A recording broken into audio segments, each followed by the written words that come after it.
Forget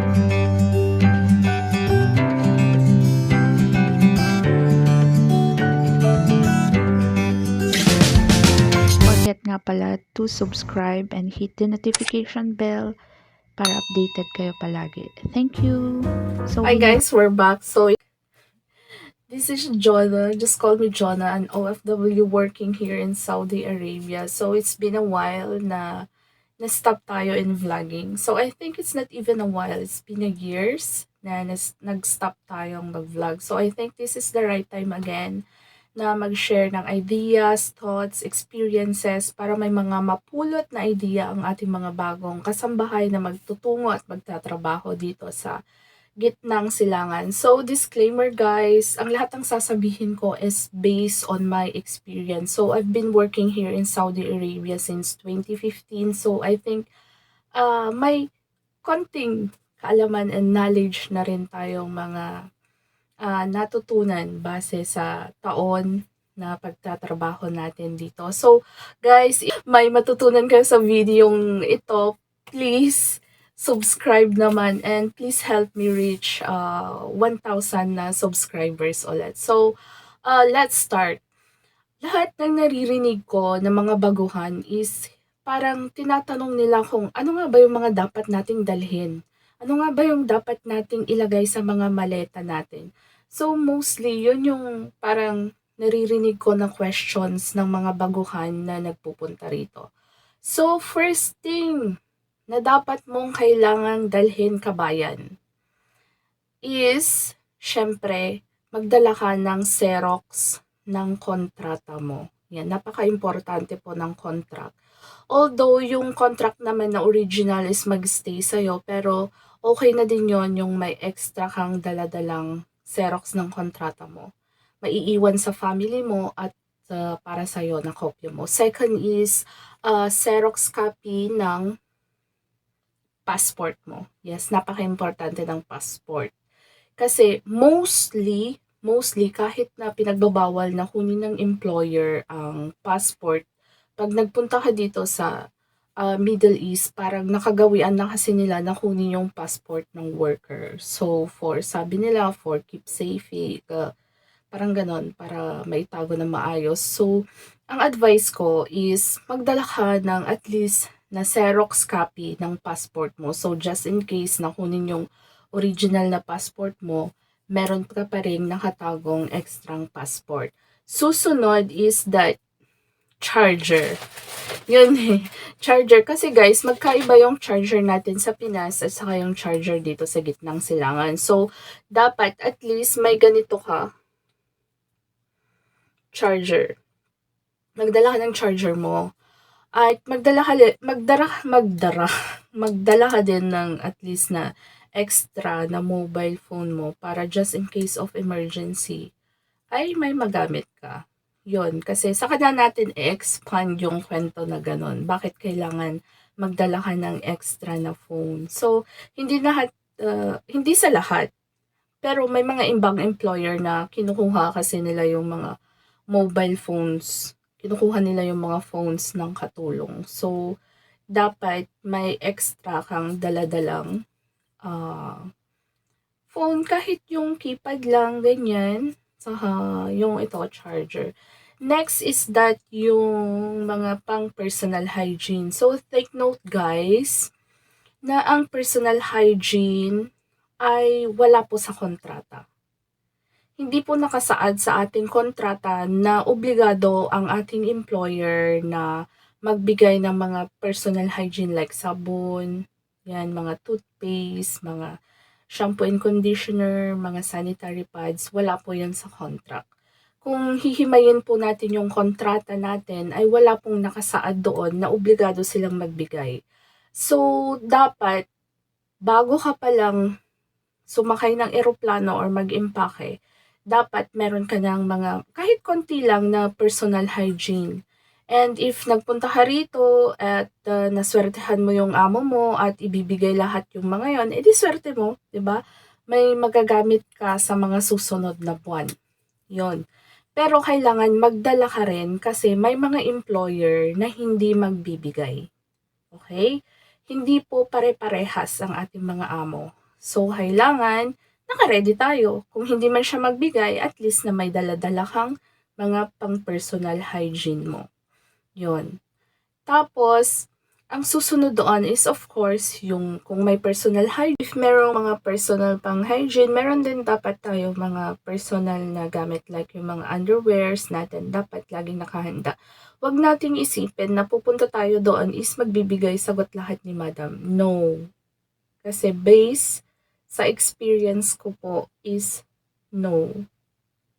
Bali nakadalawang employer na po ako and from Riyadh to Jeddah since 2015 to 2024. So, base sa experience ko, sa personal experience ko way back in Riyadh, yes, si Baba binibigay lahat yung mga shampoo, monthly yan na bumibili siya, shampoo and toothpaste.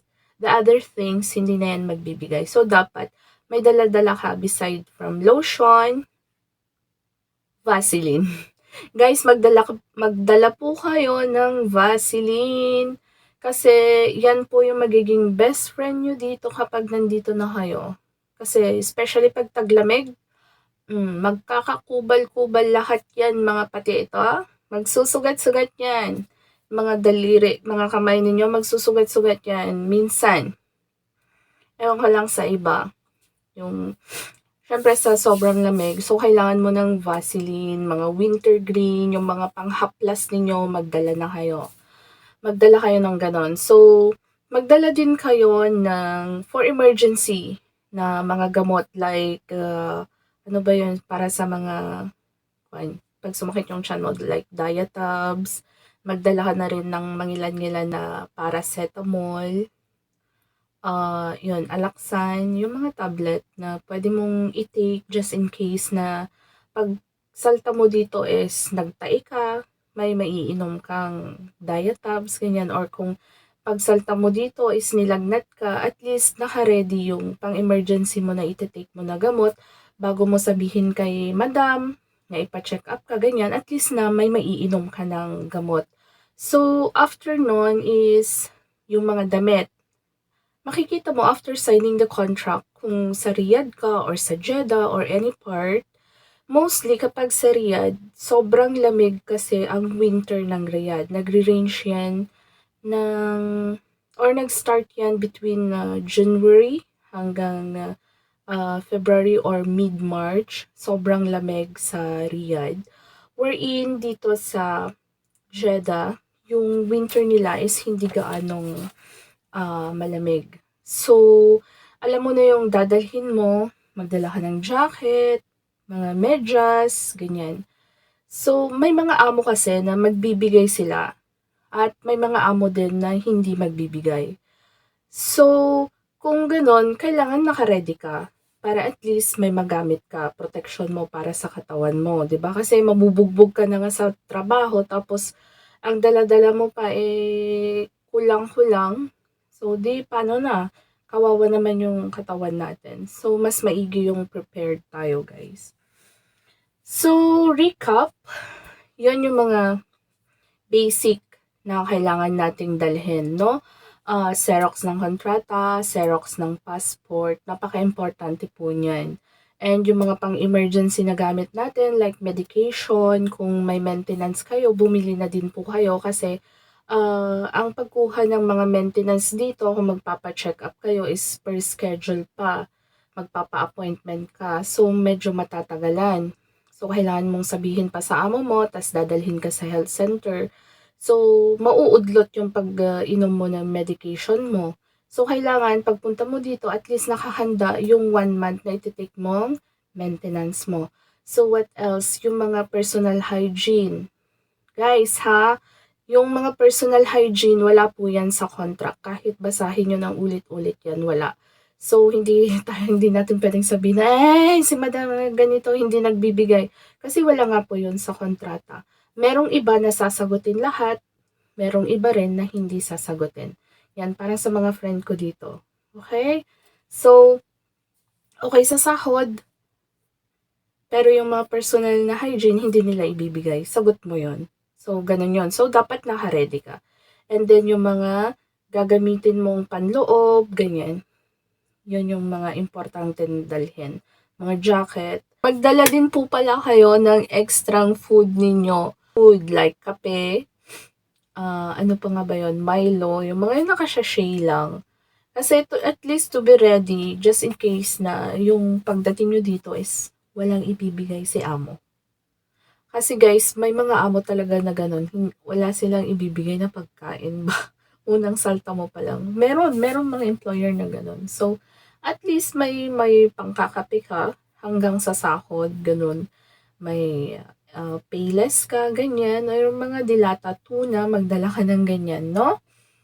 Yun yung ilalagay mo sa maleta mo. Huwag ka nang magdala ng kung ano-anong pang-orasyon, ha? Inday! Huwag ka nang magdala ng kung ano-anong pang-orasyon mo dyan. Yung mga, ang kunin mo is yung mga panghaplas mo para sa sakit-sakit, Vaseline. Yan, importante yan guys. Kasi naku, magkakakubal-kubal lahat ng sakong ng paa mo at saka mga daliri mo, pati ito. Pag winter. So, kailangan mo ng Vaseline. So, yun guys. Huwag nating sabihin, disclaimer ha, kasi based ito sa aking experience. Doon sa Riyadh, si Papa nagbibigay, no, back then. Pero nung lumipat na ako sa Jeddah dito, okay ang sahod, but then, sa mga personal hygiene, wala. Ako na yung mismong bibili. So, magkakaiba po tayo ng magiging employer. Pero ang the best is, dapat naka-ready ka. Okay? Kasi hindi mo alam kung ano yung dadatnan mong magiging amo mo. Ang pinaka-the best doon is, naka-ready ka. May mga extra kang gamot, may mga extra kang personal hygiene, may dala-dala kang Xerox ng passport, Xerox ng kontrata mo, kasi mostly kinukuha nila. May mga iba naman na hindi kinukuha, pero mostly ay kukunin nila. At least na may maitatabi ka for emergency purposes, lalo na ang mobile phone. So, bakit ang mobile phone kailangan kang may extra? Kasi just in case, so hindi naman sa lahat, hindi naman sa sinasabi kong, ganun, no? But it's better to be ready, guys. Mas importante na at least may extra kang dala-dala para just in case of emergency, makakontak ka sa family mo. And always na dapat mag-roaming kayo. Lalo na kung wala pa kayong ikama, hindi kayo makakabili ng SIM card ninyo dito. Yung ikama is your residence ID. So, kung wala kayo nun, hindi pa kayo makakabili ng SIM card. Expect the worst scenario, ganon, para pagpunta ninyo dito, hindi kayo magulat. So, halimbawa, wala kayong wifi, ganyan. At least naka-roaming kayo, may pang-contact kayo sa family ninyo. Okay? And within the probation period, 3 months, yan, nag-oobserbahan pa lang kayo ng amo kung ano yung magkakapalagayan ba kayo, kung okay sa'yo yung trabaho mo, or okay ka ba sa kanila. 3 months. Always remember, 3 buwan yan na probation period, okay? So, kailangan, within the 3 months, ready ka. Ayan, parang kang sundalo na sasabak sa gera na handang-handa ka. Hindi yung sundalo ka na sasabak ka sa gera na wala kang dala-dala. Kasi kung ganun, edi talo ka. 'Di ba? Imagine nyo na lang yon guys. So, kailangan, importante yung naka-ready tayo palagi. Ganun. So, guys, maraming salamat sa pagnood ng aking mga videos at sana kahit konti may natutunan kayo or may napulot kayo idea. Ayan. So, mainit dito. Ginawa ko tong, tampayan. Para makapag-video. Yan. So, palike naman and subscribe, guys. Pa-help na reach yung 1,000 na subscribers para ma-motivate pa akong gumawa ng mga videos, char. Para makatulong, makashare din sa inyo. And, yon. So, kailangan ready tayo lagi kapag pupunta tayo dito. Kung meron man kayong natutunan or napulot na konting idea sa aking video, please naman, pa-subscribe, pa-hit ng notification bell para ma-reach ko naman yung goal ko na makapag-share ng mga ideas sa ating mga kapwa manggagawa na magtutungo dito sa gitnang silangan. Yan, so mainit na dito. Ayan, maraming salamat po. Shout out sa lahat ng aking mga ka-friendship from north to south, east to west ng kaharian. Ayan, shout out sa inyong lahat. And sa mga nagstay na 700 subscribers ko, shout out sa inyong lahat. Maraming salamat po sa pananatili. And sana po madagdagan pa sa susunod na mga araw. Thank you very much. Masalamat. So, ayun guys, kung nagustuhan mo naman tong video na to, i-like mo naman yan.